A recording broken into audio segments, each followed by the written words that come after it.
Hi ಎಲ್ರಿಗೂ ನಮಸ್ತೆ. ಇವತ್ತು ಕ್ಯೂಟಜ್ಜಿ ಮನೆಗೆ ಬಂದಿದ್ದೀವಿ ಎಲ್ಲರೂ. ಇವ್ರು ನಮ್ಮತ್ತೆ ಅತ್ತೆ ಮಾವ ಫ್ಯಾಮ್ಲಿ ಎಲ್ಲ ಬಂದಿದ್ದರು. ಎಷ್ಟೊಂದು ದಿನ ಆಗಿತ್ತು ಅವ್ರನ್ನೆಲ್ಲ ನೋಡಿರಲಿಲ್ಲ. ಸೊ ನೋಡಿ ಮಾತಾಡ್ಸ್ಕೊಂಡು ಹೋಗೋಣ ಅಂತ ಹೇಳಿ ಬಂದ್ವಿ. ಬೆಳಗ್ಗೆ ಕ್ಯೂಟಜ್ಜಿನೇ ಕಾಲ್ ಮಾಡಿದರು, ನಿಮ್ಮ ಅತ್ತೆ ಮಾವ ಬಂದಿದ್ದಾರೆ ಬನ್ನಿ ಅಂತ ಹೇಳಿ. ಅಲ್ಲಿ ಹೋದ್ಮೇಲೆ ಗೊತ್ತಾಗಿದ್ದು ಅತ್ತೆ ಬರ್ತಡೇ ಇದೆ ಅಂತ ಹೇಳಿ. ಸೊ ತುಂಬ ದಿನವೇ ಆಗೋಗ್ಬಿಟ್ಟಿತ್ತು ಅವ್ರನ್ನೆಲ್ಲ ನೋಡಿ. ಒಂದು ಸ್ವಲ್ಪ ಹೊತ್ತು ಅವ್ರ ಜೊತೆ ಟೈಮ್ ಸ್ಪೆಂಡ್ ಮಾಡಿದ್ದು ನಿಜ ಭಾಳ ಖುಷಿ ಅಂತಲೇ ಅನ್ನಿಸ್ತಾ ಇತ್ತು.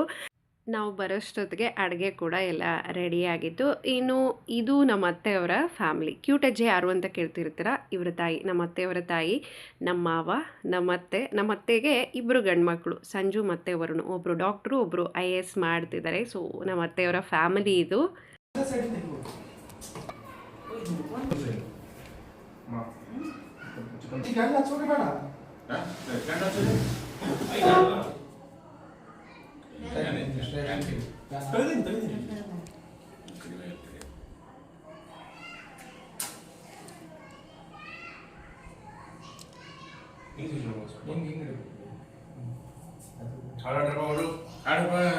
ವೈಭವ್ ಹೇಳಪ್ಪಜಿ, to you happy birthday, happy birthday to you ಅತ್ತೆ.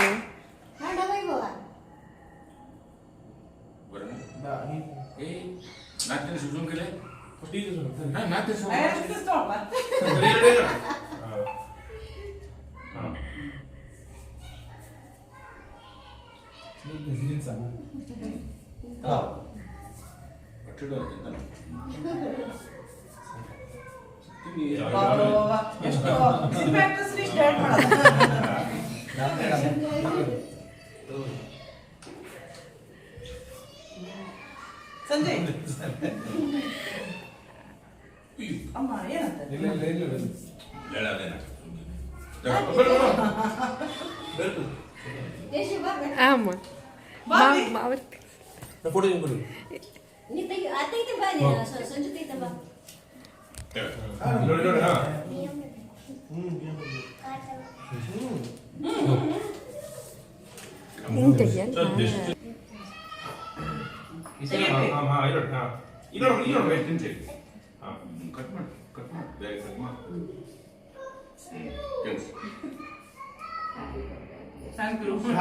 ಹುಷಾರಿಲ್ಲ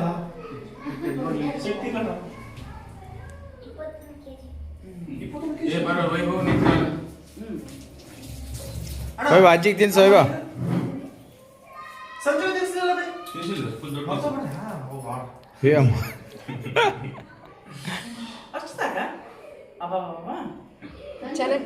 ವೈಭವ್ ಅಜ್ಜಿಗೆ ತಿನ್ಸ, ಅಲ್ಲಿ ತಗೊಂಡು ತಿನ್ಸು. ಅಜ್ಜಿ ಕೈ ಹೇಳ್ದ ಇಂಚೂರು ತಗೊಂಡ ಅದ್ರಲ್ಲಿ ತಗೊಂಡು ತಿನ್ಸು.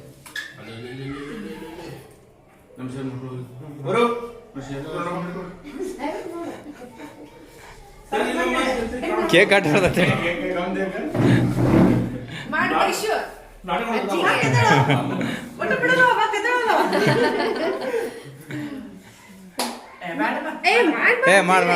ಜಲ್ದಿ ಹೋಗು. ಅಲ್ಲಿ ತಾತಗೂ ಮಾಡು ವೈಶು. ಇಲ್ಲ ಇಲ್ಲ ಮಾಡ್ಸಿ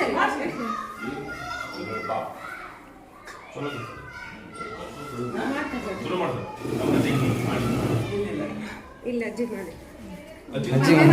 ಏನು ಅವರ ಶಕ್ತಿ ಬರ್ಬೇಕು.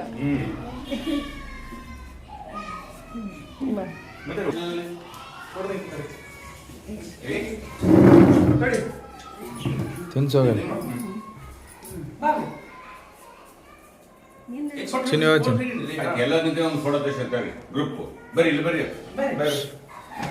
ಹೋಗೋಣ ಹೋಗೋಣ ಅಣ್ಣ ಅಣ್ಣ ನೀನು ಹೋಗೋಣ.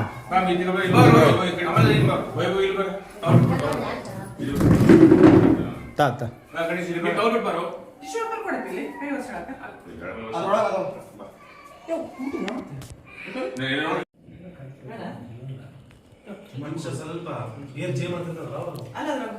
ನಾನು 12 ವರ್ಷದಿಂದನೂ ನಮ್ಮ ಅತ್ತೆ ನೋಡ್ತಿದ್ದೀನಿ. ಸೊ ಅವತ್ತು ಹೇಗಿದ್ರು ಇವತ್ತು ಹಾಗೇ ಇದ್ದಾರೆ. ಅಷ್ಟೇ ಸರಳವಾಗಿ ಬದುಕ್ತಿದ್ದಾರೆ. ನಮ್ಮ ಮಾವ SP ಸ್ವಲ್ಪ ಕೂಡ ಆಡಂಬರದ ಬದುಕಿನ ಕಡೆ ಅವರಿಗೆ ಆಸಕ್ತಿ ಇಲ್ಲ. ಏನಿದ್ರೂ ಮಕ್ಕಳ ಭವಿಷ್ಯ ಅಷ್ಟೇ. ನನ್ನ ಜೀವನದಲ್ಲಿ ಸುಮಾರು ಬದಲಾವಣೆಗಳು ನಮ್ಮ ಅತ್ತೆ ಕಡೆಯಿಂದನೇ ಆಗಿದೆ. ಸೊ ಅವರು ಯಾವುದಕ್ಕೆ ಎಷ್ಟು ಪ್ರಿಫರೆನ್ಸ್ ಕೊಡಬೇಕು, ಯಾವುದು ನಮ್ಮ ಜೀವನದಲ್ಲಿ ತುಂಬ ಮುಖ್ಯ ಅನ್ನೋದನ್ನೆಲ್ಲ ಹೇಳ್ಕೊಟ್ಟಿದ್ದಾರೆ ನನಗೆ. ನಿಜ ಅದೆಲ್ಲನೂ ನಾನು ಅಳವಡಿಸ್ಕೊಂಡು ಬದುಕ್ತಿದ್ದೀನಿ. ಅಡುಗೆ ಅಂತೂ ಎಷ್ಟು ಚೆನ್ನಾಗಿ ಮಾಡಿದರು. ಇವತ್ತು ಕಳೆದಂಥ ಟೈಮ್ ಇದೆಯಲ್ಲ, ಸ್ವಲ್ಪ ಹೊತ್ತು ಕೂತು ಮಾತಾಡಿರೋದಾಯಿತು, ಜೊತೆ ಕೂತು ಊಟ ಮಾಡಿರೋದು, ಅವರೆಲ್ಲರ ಆಶೀರ್ವಾದ ಸಿಕ್ಕಿರೋದು ನನಗಂತೂ ಎನರ್ಜಿ ಅಂತಲೇ ಅನ್ನಿಸ್ತಾ ಇರುತ್ತೆ. ಅದೇನೋ ಗೊತ್ತಿಲ್ಲ, ಮನಸ್ಸಿಗೆ ಭಾಳ ಖುಷಿ ಆಗ್ತಾ ಇರುತ್ತೆ. ಎಲ್ಲರ ಆಶೀರ್ವಾದ ಸಿಕ್ತಲ್ಲ, ಎಲ್ಲರೂ ಒಂದು ಸ್ವಲ್ಪ ಹೊತ್ತು ಮೀಟ್ ಮಾಡಿ ಮಾತಾಡ್ಸಿದ್ವಲ್ಲ ಅನ್ನೋದು ಮನಸ್ಸಿಗೆ ಸಿಕ್ಕಾಬಟ್ಟೆ ಖುಷಿ ಆಗ್ತಾ ಇರುತ್ತೆ. ಮಾ ನೀನೇ ಮಾಡಿದ್ದು ಜಸ್ಟ್ ಇದೈತಲ್ಲ, 4 ಪೇಪರ್ ಅದು ಇದಕ್ಕೆ ಡ್ರಾಯಿಂಗ್ ಮಾಡಕ್ಕ, ಇನ್ನೊಂದು ಹಿಂಗೆ ಸುತ್ತಿ ಅನ್ಸಕ್ಕ, ಅಂದರೆ ಹಿಂಗೆ ಮಾಡಕ್ಕ.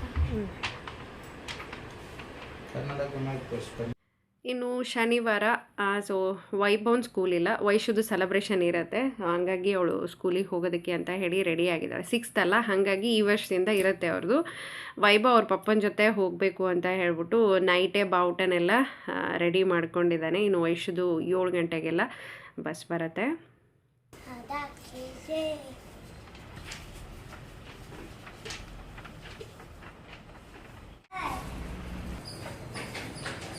ಗೌರ್ಮೆಂಟ್ ಹಾಲಿಡೇ ಇರೋದ್ರಿಂದ ಹಸ್ಬೆಂಡ್ ಕೂಡ ಸ್ವಲ್ಪ ಫ್ರೀ ಇದ್ದರು. ಹಾಗಾಗಿ ವರಮಹಾಲಕ್ಷ್ಮಿ ಹಬ್ಬಕ್ಕೆ ಏನೇನೆಲ್ಲ ಬೇಕು ಪೂಜಾ ಸಾಮಗ್ರಿಗಳು ಅದೆಲ್ಲ ತೊಗೊಂಡು ಹೋಗ್ಬಿಡೋಣ ಅಂತ ಹೇಳಿ ಬಂದಿದ್ದೀನಿ.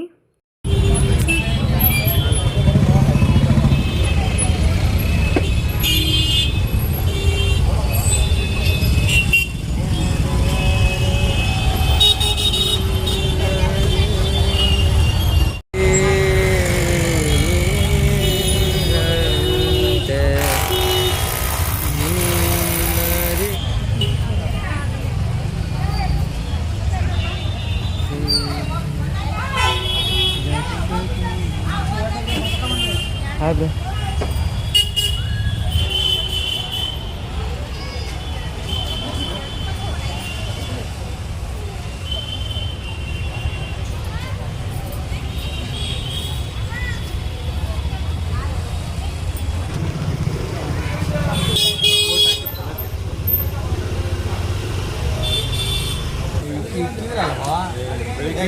ಹಸ್ಬೆಂಡು ಕಾಲೇಜ್ ಮೇಟ್ ಫ್ರೆಂಡ್ ಇದ್ದಾರೆ, ಅವ್ರ ಅಕ್ಕ ಭಾವ ಇಲ್ಲೇ ಇರ್ತಾರೆ. ಇವ್ರ ಮಧ್ಯೆ ಒಂದು ಒಳ್ಳೆ ಬಾಂಡಿಂಗ್ ಇದೆ ಸುಮಾರು ವರ್ಷದಿಂದ. ಸೊ ಅವ್ರು ಶಾಪಿಂಗ್ ಮಾಡೋ ಟೈಮಲ್ಲಿ ಸಿಕ್ಕರು, ತುಂಬ ಖುಷಿ ಆಯಿತು.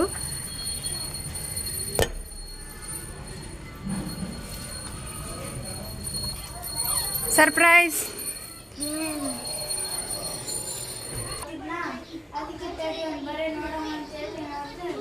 ಟನ್ ಟಡನ್. ಅದ್ರಾಗ ಒಂದು ಅದಿದೈತೆ ನೋಡಪ್ಪಾಜಿ.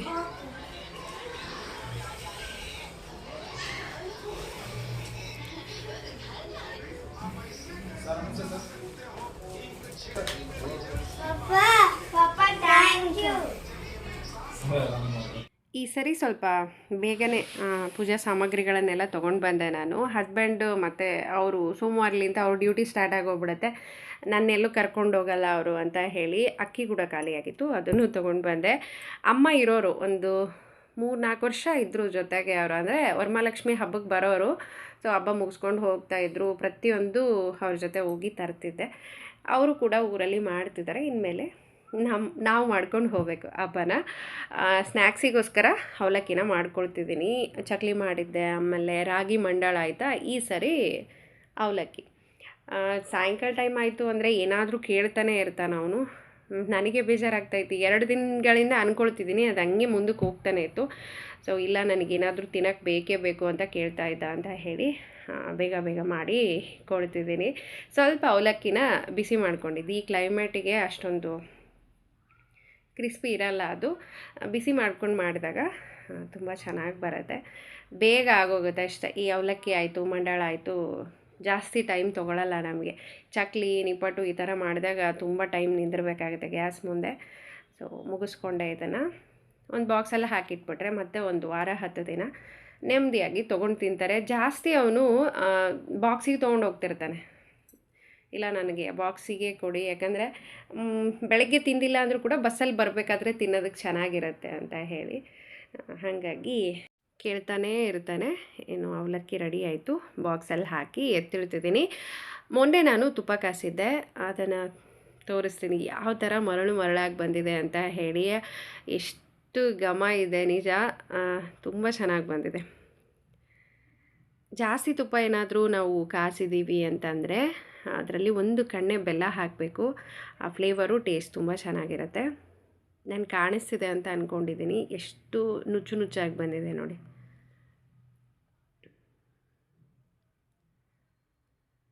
ತುಪ್ಪ ತುಂಬ ಚೆನ್ನಾಗಿಯೇ ಬಂದಿದೆ. ಹಾಗೆ ಒಂದಿಷ್ಟು ಮೆಣಸಿನ್ಕಾಯಿ ಎಲ್ಲ ಖಾಲಿಯಾಗಿತ್ತು, ತೊಳೆದಿಟ್ಟಿದ್ದೆ, ಹಾಕ್ಕೊಳ್ತಿದ್ದೀನಿ. ಸ್ವಲ್ಪ ಗುಂಟೂರು ಮತ್ತು ಬ್ಯಾಡಗಿ ರೆಗ್ಯುಲರಾಗಿ ಒಗ್ಗರಣೆ ಕೊಡೋದಕ್ಕೆ ಅಂತ ಬೇಕೇ ಬೇಕು. ಈ ಸರಿ ತೂಮ್ ಸೋಸಿರೋದೇ ಸಿಕ್ತು, ಅದನ್ನೇ ತೊಗೊಂಡು ಬಂದೆ. ಪ್ರತಿ ಸಾರಿ ತೂಮ್ ಇರೋದೇ ಇರುತ್ತೆ, ಹಾಗೆ ಹಾಕ್ತಿರ್ತೀನಿ ನಾನು ಅಡುಗೆಗೆ, ಅದೆಲ್ಲ ಏನೂ ಆಗಲ್ಲ. ಯಾಕಂದರೆ ತಿನ್ನಬೇಕಾದ್ರೆ ನಾವು ತೆಗೆದೇ ತಿಂತೀವಲ್ಲ ಅಂತ ಹೇಳಿ ಈ ಸರಿ ಸುಲ್ದಿರೋ ಸಿಕ್ಕಿತ್ತು. ಸೊ ಅದನ್ನೇ ತೊಗೊಂಡು ಬಂದಿದ್ದೆ, ಹಾಕಿ ಎತ್ತಿಟ್ಕೊಂಡೆ. ಇನ್ನು ಸೋಮವಾರನೇ ಹಾಲು ಹಾಕೋಣ ಅಂತ ಹೇಳಿ ಒಂದಿಷ್ಟು ಎಳ್ಳುಂಡೆ ಮಾಡ್ಕೊಳ್ತಿದ್ದೀನಿ. ಒಬ್ಬೊಬ್ರ ಕಡೆ ಒಂದೊಂದು ರೀತಿಯಲ್ಲಿ ನಾಗರ ಪಂಚಮಿನ ಮಾಡ್ತಾರೆ. ಸೊ ಕೆಲವೊಂದು ಕಡೆ ಗೋಧಿಗ್ಗಿ ಮಾಡ್ತಾರೆ, ಕೆಲವೊಂದು ಕಡೆ ಇದೆ ಉಂಡೆಗಳನ್ನ ಮಾಡ್ತಿರ್ತಾರೆ ಜಾಸ್ತಿ. ಆಮೇಲೆ ಗಾರ್ಗಿ, ನಾವು ಚಿಕ್ಕವ್ರು ಇರಬೇಕಾದ್ರೆ ನಮ್ಮಮ್ಮ ಮಾಡ್ತಿದ್ದಿದ್ದು ಹೆಂಗೆ ಅಂದರೆ ಗಾರ್ಗಿ ಆಮೇಲೆ ಕಾಳು ಅದೆಲ್ಲ ಮಾಡ್ತಿದ್ರು. ನಾನಿಲ್ಲಿ ಎಳ್ಳುಂಡೆನ ಮಾಡಿ ಹಾಲಕ್ಕೆ ಬರೋಣ ಅಂತ ಅಂದ್ಕೊಂಡಿದ್ದೀನಿ ಈ ಸಾರಿ.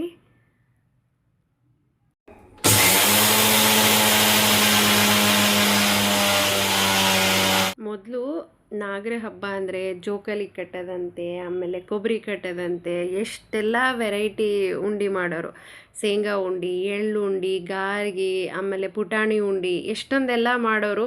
ನಾವು ತಿಂದಿಲ್ಲ ಅಂದರೂ ಮನೇಲಿ ಕೆಲಸ ಮಾಡೋರು ಇರೋರು, ಆಮೇಲೆ ಅಗಸರಿರೋರು ಎಲ್ಲರಿಗೂ ಕೊಡೋದಕ್ಕಂತಲೇ ಸರಿ ಹೋಗೋದು. ಸೊ ಇವಾಗ ಅದು ಯಾವುದೂ ಇಲ್ಲ, ಅಮ್ಮನೇ ಎಷ್ಟೊಂದು ಕಡಿಮೆ ಮಾಡಿದ್ದಾರೆ. ದೇವರಿಗೆ ಎಳ್ಳು ಉಂಡೆ ಏನಿದೆಯಲ್ಲ ಅದು ತುಂಬ ಶ್ರೇಷ್ಠ, ಅದನ್ನೇ ಮಾಡಿ ಹಾಲಾಕ್ಬಿಡು ಅಂತ ಹೇಳಿದರು. ಸೊ ಹಾಗಾಗಿ ಲಾಸ್ಟ್ ಟೈಮ್ ಅಮ್ಮ ಊರಿಂದ ಬರಬೇಕಾದ್ರೆ ಗಾರ್ಗಿ ಮತ್ತು ಉಂಡೆ ತೊಗೊಂಬಂದಿದ್ರು. ಅದು ಇನ್ನೂ ಎಷ್ಟೊಂದೆಲ್ಲ ಹಾಗೆ ಮಿಕ್ಕಿತ್ತು. ಅವರು 1 ಸರಿ 2 ಸರಿ ತಿಂತಾರೆ, ಆಮೇಲೆ ಅಸಲು ಸ್ವೀಟ್ ಅಂದರೆ ಇಷ್ಟಪಡಲ್ಲ. ಅದಕ್ಕೆ ಸಿಂಪಲ್ಲಾಗಿ ನಾನು ಎಳ್ಳುಂಡೆ ಮಾಡಿಕೊಂಡೆ. ಇನ್ನು ಅಜ್ವಾನ ತೊಗೊಂಡು ಬಂದಿದ್ದೆ, ಅದೆಲ್ಲನೂ ಜಾಲಿಸ್ತಿದ್ದೀನಿ. ಎಷ್ಟೇ ಚೆನ್ನಾಗಿರೋ ಅಜ್ವಾನ ತಂದರೂ ಕೂಡ ಅದರಲ್ಲಿ ಚಿಕ್ಕ ಚಿಕ್ಕ ಹಳ್ಳಿದ್ದೇ ಇರುತ್ತೆ. ಈ ಥರ ಜಾಲಿಸೋದು ತುಂಬ ಒಳ್ಳೆಯದು. ಈ ಥರ ಜಾಲಿಸಿ ಒಂದು ಸ್ವಲ್ಪ ನೀರೆಲ್ಲ ಈ ಥರ ಜಲಟಿಯಲ್ಲಿ ಸೋಸಿ ಹಾಕಿ ಆಮೇಲೆ ಒಂದು ಪ್ಲೇಟಲ್ಲಿ ಹಾಕಿ 1-2 ದಿನ ಒಣಗಿಸ್ಕೊಂಬಿಟ್ರೆ ಚೆನ್ನಾಗಿರುತ್ತೆ. ಒಂದು ಡಬ್ಬದಲ್ಲಿ ಹಾಕ್ಕೊಂಡು ರೆಗ್ಯುಲರಾಗಿ ಬಳಸ್ಕೋಬೋದು. ಇನ್ನು ನಾಳೆ ಹಾಲು ಹಾಕ್ತೀನಿ, ರೊಟ್ಟಿ ಮಾಡಲ್ಲ. ಆಮೇಲೆ ಮಂಗಳವಾರ ರೊಟ್ಟಿ ಮಾಡೋದು ಸ್ವಲ್ಪ ಹಾಲಿತ್ತು ಅಂತ ಹೇಳಿ ಪನ್ನೀರ್ ಕೂಡ ಮಾಡ್ಕೊಂಡಿದ್ದೀನಿ. ಇದು 1-2 ದಿನ ವ್ಲಾಗ್ ಮಿಕ್ಸ್ ಆಗಿರುತ್ತೆ. ಖಂಡಿತ ನಿಮಗೆಲ್ಲ ಇಷ್ಟ ಆಗಿದ್ದರೆ ಒಂದು ಲೈಕ್ ಮಾಡಿ. ಇನ್ನೂ ನನ್ನ ಚಾನಲ್ ಸಬ್ಸ್ಕ್ರೈಬ್ ಮಾಡದೆ ನೋಡೋರು ಸಬ್ಸ್ಕ್ರೈಬ್ ಮಾಡಿಕೊಡಿ, ಹೊಸದಾಗಿ ನೋಡೋರು ಕೂಡ ಸಬ್ಸ್ಕ್ರೈಬ್ ಮಾಡಿಕೊಂಡು ಸಪೋರ್ಟ್ ಮಾಡಿ. ನಿಮ್ಮ ಅನಿಸಿಕೆಗಳನ್ನು ಕಾಮೆಂಟ್ ಮುಖಾಂತರ ತಿಳಿಸಿ. ಸಿಗೋಣ ಮುಂದಿನ ವೀಡಿಯೋದಲ್ಲಿ.